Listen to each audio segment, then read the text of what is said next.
Du développement de l'intelligence artificielle, un répondeur humain, euh, c'est paradoxal. C'est ça qui vous a aussi amusé de traiter, de montrer que justement l'humain peut passer avant la machine? Non, Non, j'étais pas même pas, sur vous n'y avez pas pensé, ça Non, vous a non, pas non, effleuré? non, non, parce que d'abord je suis pas très au fait de l'intelligence artificielle. Enfin, je suis pas, je connais un peu, mais pas trop. Enfin, en tout cas, je me suis pas vraiment intéressée. Non, ce qui m'a intéressée, c'est vraiment à la fois le pitch, l'histoire, parce que c'est du marivaudage. Il y a un moment donné, on sort vraiment là-dessus avec ça rebondit tout le temps. Enfin, c'est ça que je trouve assez jouissif en fait, et que j'ai essayé de conserver dans l'adaptation du livre.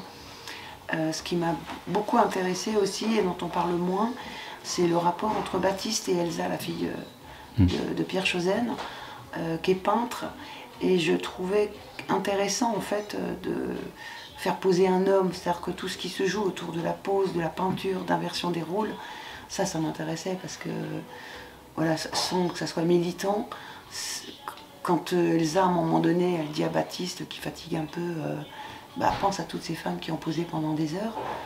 Voilà, juste par cette question-là, en fait, ça interroge aussi la place des femmes à une époque dans la peinture où elles n'avaient pas accès aux beaux-arts, et sans que ça soit militant. Voilà. Les choses sont dites, mais de manière très délicate. Et c'est des séquences, en l'occurrence, entre Baptiste et Elsa, que j'aime beaucoup. Ces moments de peinture, en fait, où très peu de choses s'échangent en termes de paroles, mais beaucoup, justement, en termes de regard et puis de séduction, sans que ça soit lourd, en fait.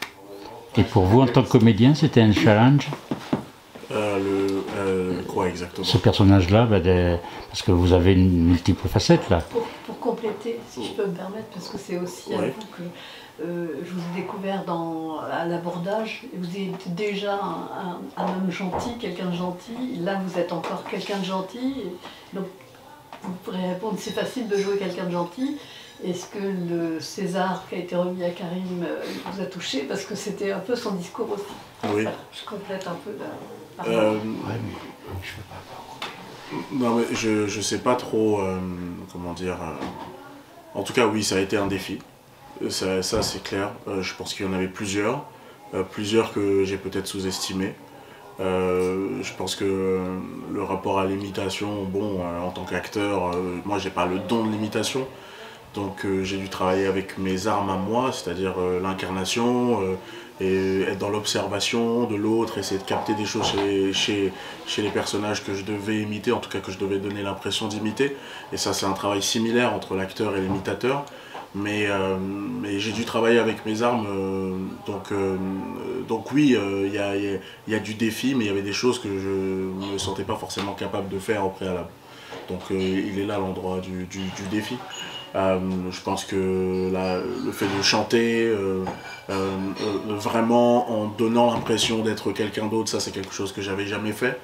Et je ne savais pas si le résultat, en fait le plus dur c'était de mettre, je sais pas si c'est l'endroit de l'ego, mais c'est de faire complètement confiance et de se projeter au résultat qui pourrait être celui qu'on attendait ou pas.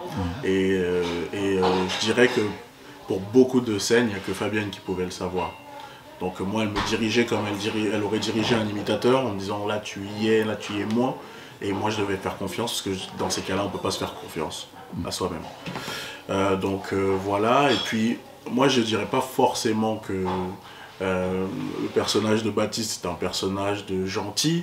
En tout cas, je pense que il l'est, mais il a une fourberie aussi que j'aimais beaucoup. Moi, j'ai déploré un peu après à l'abordage qu'on me proposait toujours des gentils. Comme Karim, je compte pas. Enfin, Karim est un gentil, est un acteur gentil et il aime bien incarner des gentils. Moi, j'avoue que j'aime bien incarner toutes sortes de personnages. Je suis plus de cet aspect-là. Il a pris le César du gentil, c'est tant mieux. Comme ça, j'espère qu'il y aurait de la place pour d'autres choses. Mais en réalité, non, j'étais content de lire ce scénario parce que justement, je trouvais qu'il y avait une part un peu, pas sombre, du coup, c'est pas forcément l'opposé, mais il y avait une part un peu étrange, mystérieuse chez ce personnage-là. J'ai l'impression que je le saisis pas tellement. Tout à l'heure, on m'a posé une question sur à quel personnage j'aurais aimé aussi répondre à la place, c'était ça. Et j'avais dit Kylian Mbappé. Parce qu'il a un truc où on ne sait jamais trop qui il est. On ne sait jamais trop l'endroit, on ne sait jamais trop comment le prendre. Il y a ça dans La Garce un peu. Mais tu vois, on ne sait jamais trop comment le prendre, ce personnage de Baptiste. Moi, j'ai l'impression de l'avoir incarné, de savoir qui il est, mais et en même temps, il y a un truc qui me reste du mystère. Et pour moi, c'est pas forcément le gentil qui me reste. Oui. Est-ce que vous ne pensez pas justement que derrière